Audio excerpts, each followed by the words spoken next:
پرانے وقتوں کی بات ہے کہ کسی گاؤں میں دو بھائی رہتے تھے۔ دونوں اسکول میں پڑھتے تھے اور دونوں بھائیوں کو جیب خرچ کے لیے گھر سے ایک ایک پیسہ مل جاتا تھا۔ چھوٹے بھائی کی عادت تھی کہ کبھی خرچ کرتا تو کبھی اس صندوق میں ڈال دیتا جو مدرسے کے بچوں کے لیے مدد کے لیے رکھا ہوا تھا۔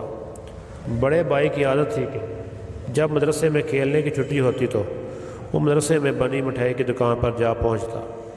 بڑا رنگ برنگی مٹھائیوں کے سامنے اس کا ایک پیسہ کیا حیثیت رکھتا تھا۔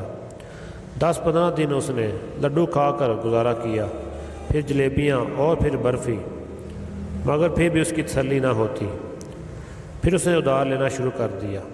اس طرح کچھ دنوں کے بعد اس کے ذمے دور پہ قرض چڑھ گیا۔ دکاندار نے پیسے مانگے تو یہ گھبرا گیا کہ ابو کی اتنی کمائی نہیں کہ وہ یہ قرض اتار سکیں، اور اگر گھر والوں کو پتہ چلا تو الٹا مار پڑے گی۔ آخرکار ایک دن دکاندار نے اس کا بستہ چھین لیا اور کہا کہ پیسے لاؤ گے تو بستہ واپس ملے گا۔ اس طرح دوسرے دن اسے مدرسے سے غیر حاضر ہونا پڑا۔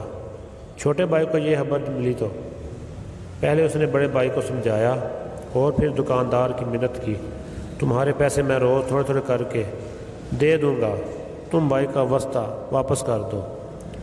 چنانچہ دکاندار نے بستہ واپس کر دیا۔ چھوٹا بھائی اور بڑا بھائی دونوں اپنے پیسے ملا کر روزانہ دکاندار کو دینے لگے۔ اس طرح 2 مہینے میں قرض اتر گیا اور اس طرح بڑے بھائی کو کفایت شعری کی عادت پڑ گئی۔ اس کے بعد اس نے پھر کبھی قرض نہ لیا۔